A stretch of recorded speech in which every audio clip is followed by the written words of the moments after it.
안녕하십니까. 행정위 부장입니다. 서울시는 주택시장 안정을 위한 공급 확대 필요성에 전적으로 공감해 왔으며 지금까지 정부의 주택 공급 대책 전반에 대한 협조적인 기조를 유지해 왔습니다. 주택 공급은 중앙정부와 서울시가 대립할 사안이 아니라 시민들의 주거 안정을 위해 공동으로 풀어나가야 할 과제라는 점에서 지난 10월부터 일관되게 국토부와 협의에 임해왔습니다. 다만 오늘 발표된 대책은 신속한 주택 공급을 위해 서울시가 제시한 최소한의 전제 조건이 배제된 대책이라는 점에서 깊은 우려를 표합니다. 문제 해결은 정확한 원인을 직시하는 것에서부터 시작이 됩니다.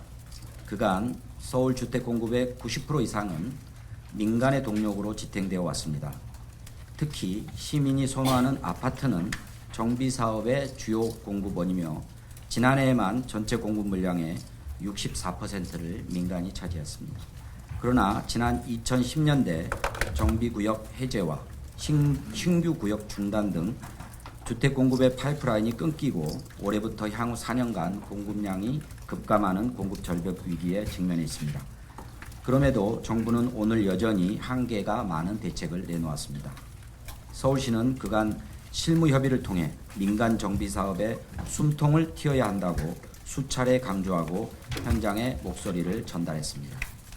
특히 15 대책 이후에 적용된 조합원 지양도 제한과 이주비 대출 규제가 당장 정비 사업의 발목을 잡을 수 있음을 피력하였습니다.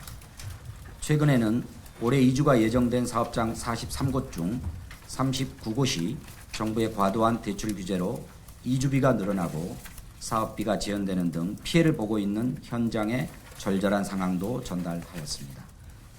그럼에도 이번 정부 발표는 이러한 현장의 장애물은 외면한 채 공공주도 방식에만 매몰되어 있습니다.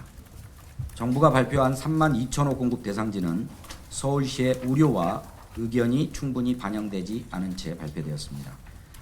용산국제업무지구의 경우 정부는 1만 호를 제시하였으나 서울시는 최초 6천호, 최대 8천호까지 가능하다고 의견을 냈습니다. 이는 해당 지역의 주거 비율을 적정 규모로 관리하고 양질의 주거 환경을 조성함으로써 국제업무지구의 기능을 유지할 수 있도록 하기 위한 것입니다. 태릉 CC 부지는 과거 8.4 대책의 일환으로 추진되어 왔으나 해제되는 개발 제한 구역의 면적에 비해 주택 공급 효과가 미미하고 실효성을 확보하기 어렵다고 판단합니다. 개발 제한 구역은 미래 세대를 위한 환경 보존의 가치가 우선인 만큼 녹지는 보존하되 주택 공급의 실효성은 고려돼야 됩니다. 인근의 상계, 중계 등 기존 노후 도심 주택 재개발 재건축을 통해 2만 7천호의 추가 공급이 가능한 만큼 민간 정비 사업을 통한 공급이 우선 고려되어야 합니다. 현장의 여건, 지역 주민의 의사가 배제된 일방적인 대책은 과거 문재인 정부 8.4 대책의 실패를 반복하는 공연불이 될 것입니다. 설령 국공유지, 유유부지를 활용해 주택 공급을 하더라도 현재 발표된 부지들은 서울시에서 기추진 중인 4개소를 제외하면 빨라야 2029년에나 착공이 가능합니다. 지금 당장의 공급 절벽을 해결하기에는 역부족인 것입니다. 민간 정비 사업의 활성화가 가장 빠른 길입니다. 서울에서 대부분의 주택 공급을 담당하고 있는 민간 주체가 더욱 원활하게 주택을 공급하도록 하는 것이 대책의 핵심이 되어야 합니다. 15 대책으로 인한 규제를 완화하기만 하면 진행 중인 정비 사업들에서 이주가 가능하고 정부 대책보다 더 빠르게 물량을 확보할 수 있습니다. 지금 공급을 위해 가장 빠르고 중요한 것은 15 대책의 피해를 바로잡는 일일 것입니다. 이 빠른 길이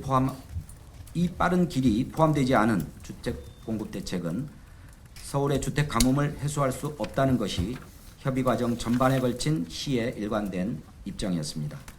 그러나 오늘 대책에는 서울시가 요구한 보다 신속한 주택 공급의 수단들이 포함되지 않았습니다. 오늘 발표된 이 정책이 끝이 아니기를 당부드립니다.